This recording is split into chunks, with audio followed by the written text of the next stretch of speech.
Hey y'all, and welcome to Auntie channel. I'm Shell of a Shop Boutique, and I'm so excited for this Vanity Makeover Takeover. For today's project, we are taking my childhood vanity that's, let's just say, had better days, and we're giving it a new lease on life using my favorite chalked up paint, and we're gonna have a couple extra projects in there too. If this is something you really like, make sure to give it a thumbs up and subscribe to Auntie channel. If you want to see more farmhouse stuff and just different crafts, be sure to subscribe to my channel at Shell of a Shop Boutique. Additionally, you can follow me on Instagram and TikTok to see my daily shenanigans.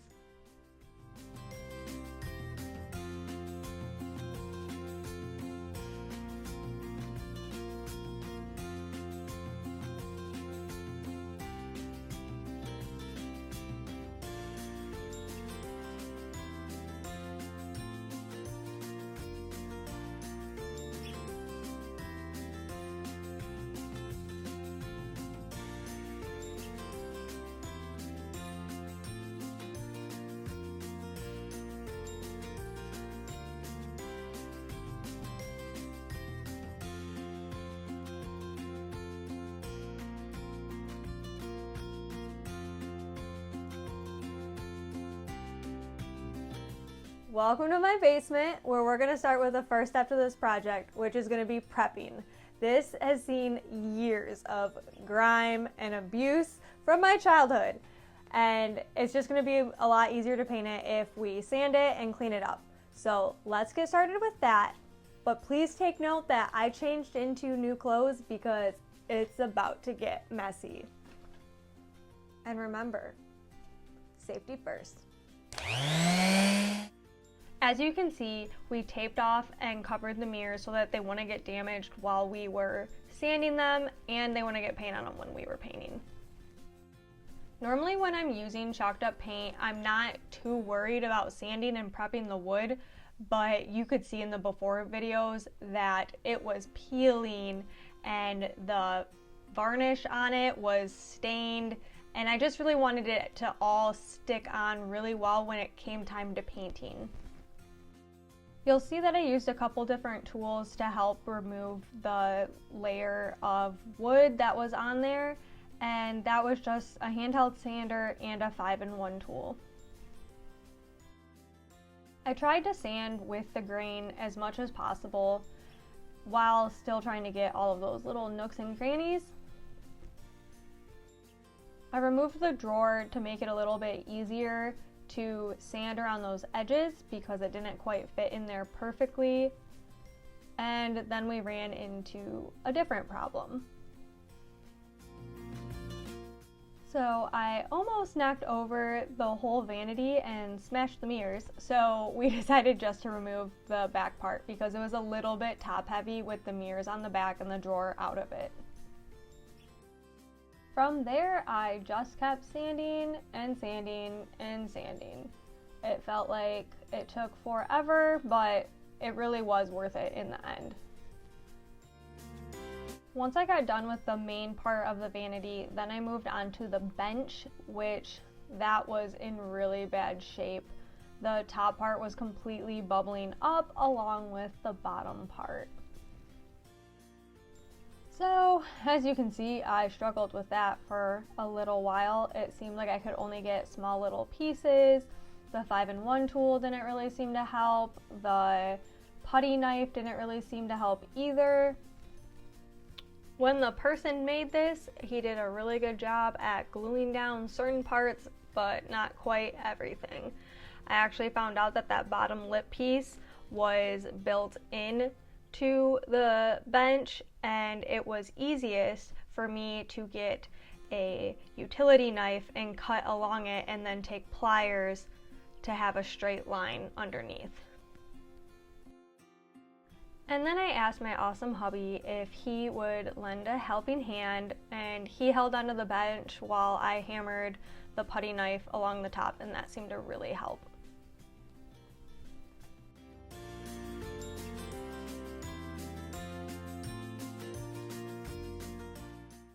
I didn't do anything fancy to clean this stuff off. I just used an old dry rag and an old dry paintbrush to get all the dust off.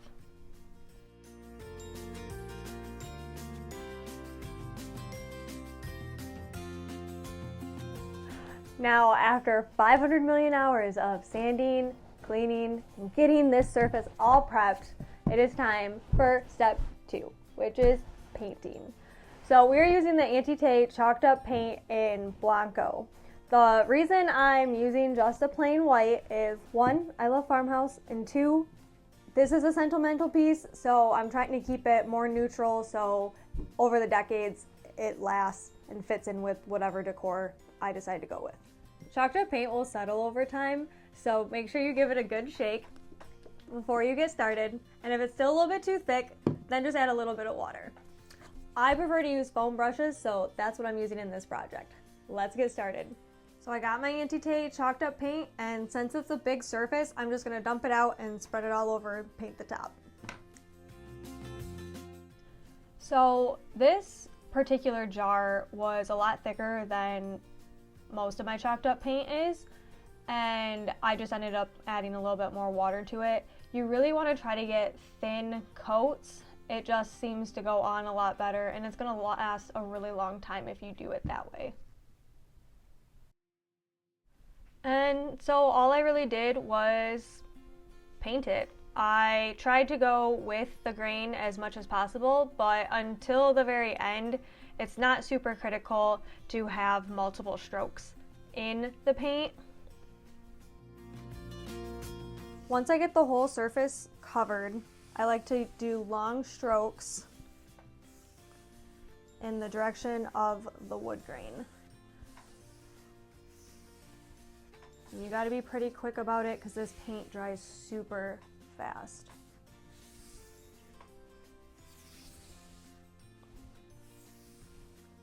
For the second coat, you're going to do the same exact thing. You're just going to be a little bit more mindful of your lines because hopefully this will be your final coat. My paint was really thick, so I added water to the jar and shook it really good. So let's get to it.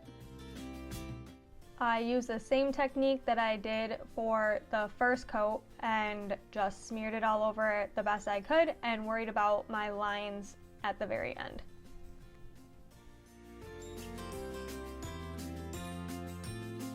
While I'm an absolute lover of farmhouse, I have an obsession with color, and I like to add pops of it wherever I can. So what I'm gonna do without overtaking this piece is add Prima Donna to the inside of this drawer. So I already did a whitewash on this, mostly just so the color shows up really well and I don't have to do a bunch of coats. Prima Donna is probably one of my top 3 favorite chalked up paint colors. I just absolutely love it. It's so happy. I also know every morning when I wake up, when I open my drawer to my vanity and I get to see this bright, happy color, I'm just gonna be in the best mood. After working on the vanity drawer, I went back to working on the actual vanity and the bench. I really focused on the top part of the bench since it is going to be by far the most used piece that I have. I was really cautious when I was painting the legs to do very thin coats. I actually ended up doing 3 coats on the legs because I watered down the paint a little bit too much, but it still turned out really good and you would never know unless I told you. I get a kick out of myself rolling around on the floor. It really doesn't bother me too much. I was raised in a barn, so you can obviously tell where my manners are from. Okay, but back to the project. I just painted and painted and painted until there was nothing left to be painted. I just made sure that I got every spot really well and then started doing extra coats on the places that needed it. One of my favorite all-time Auntie hacks that I use daily is to use baby wipes to help clean up your messes. This stuff cleans pretty much anything and it's awesome for getting the paint off your fingers.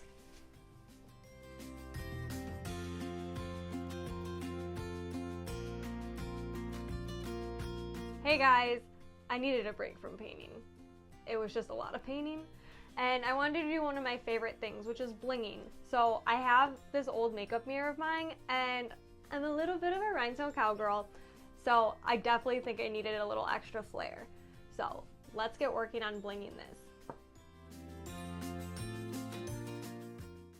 Before I got started, I wanted to prep my surface so that the glue and rhinestones stick on for a very long time.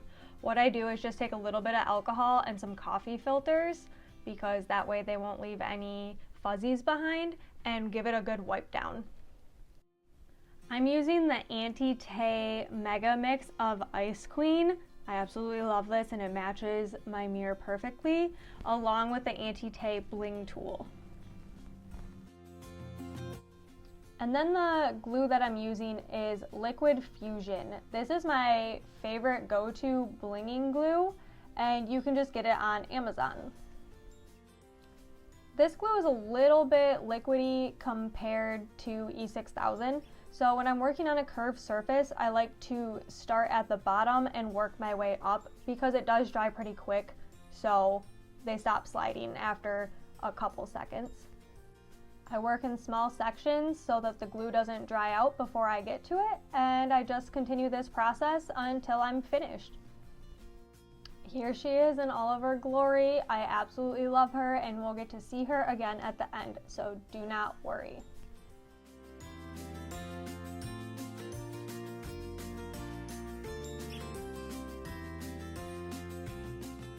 For my second project, I took sea glass and chalked up paint, which is a new Auntie color, and painted this old scrap piece of wood. I took some Smell the Roses patterned vinyl and a couple colors of pink to create this cute little saying that I can see every morning when I get ready. This is actually one of the Auntie membership SVGs, and if you're not a member, you're really missing out. She has so many cute SVGs and designs that if you love projects like this and crafting, it's the membership for you. Plus, members also get 20% off shopauntietay.com, and she has a couple other brands that she works with that you'll get discounts for their products too. You're gonna wanna check it out. It's on auntietay.com. Once I got all of these pieces weeded out, I then took the clear grid line transfer tape, which is my favorite for this kind of product, and I transferred it over onto the wood block. And if you guys didn't notice, I really like bling, so I added a little bit of bling at the end here just to give it an extra sparkle and to match the mirror. I think it turned out so cute. I absolutely love it, and it matches my comforter set in my bedroom.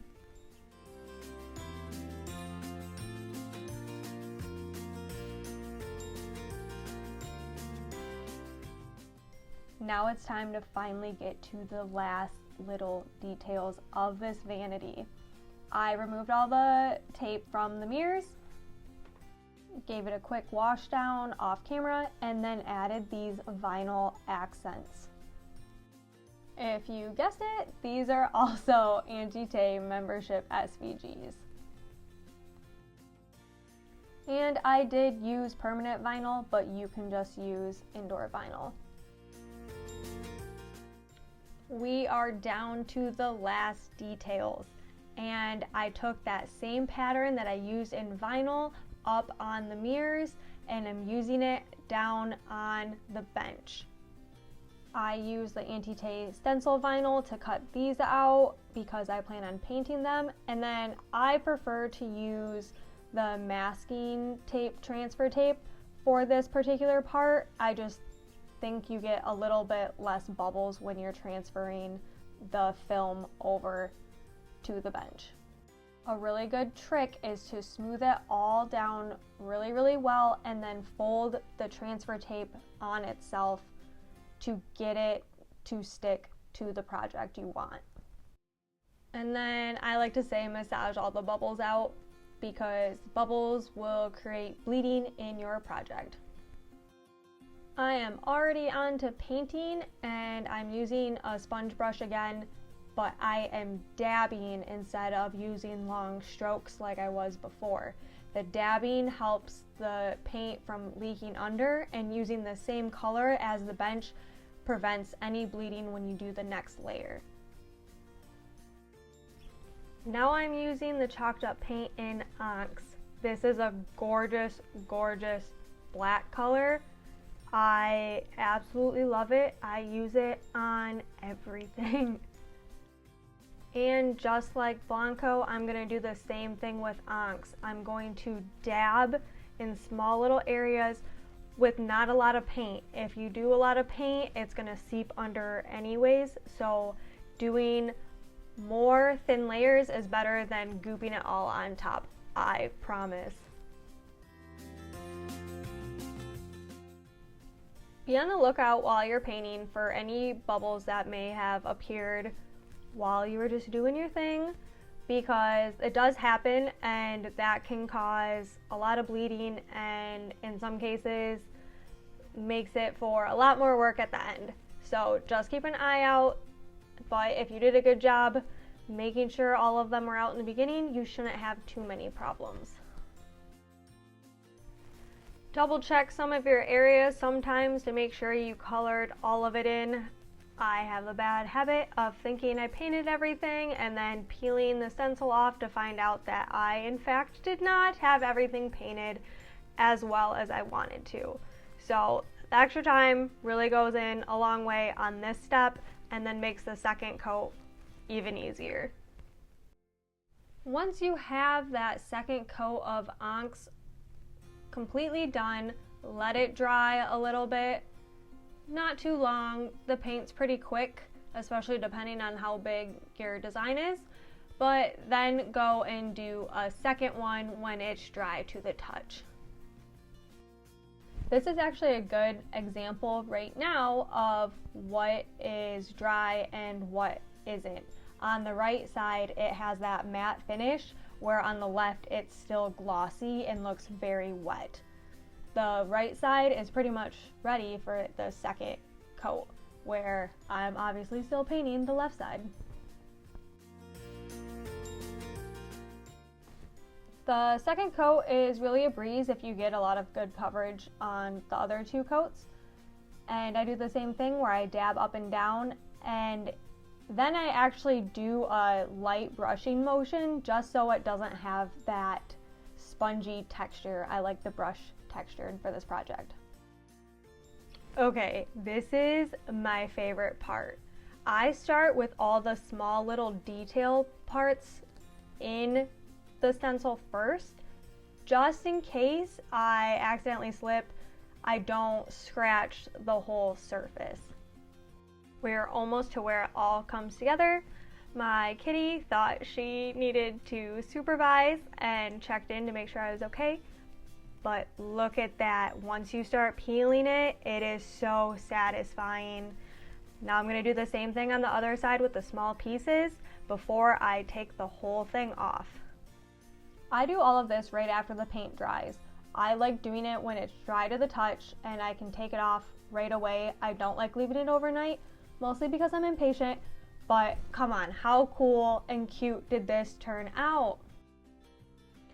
We are officially done sanding, painting, adding the little extra details. We're done with all of our extra projects to bring it all together, and it is time for the grand reveal.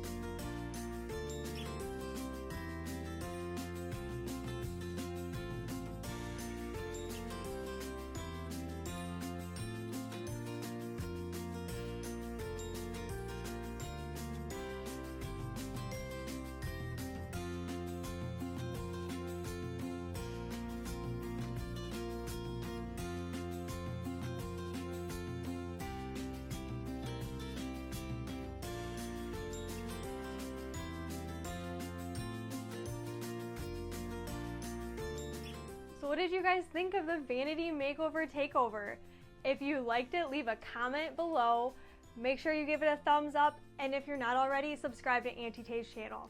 The total amount of paint we used in this project was about 2.5 4-ounce jars of Blanco, a touch of Onyx, half a 2-ounce jar of Prima Donna, and just a dusting of sea glass. And if you haven't seen on Shop Auntie Tay already, there are a bunch of new colors in her paint collection. Here's a list of all the Auntie Tay products I used in every project today.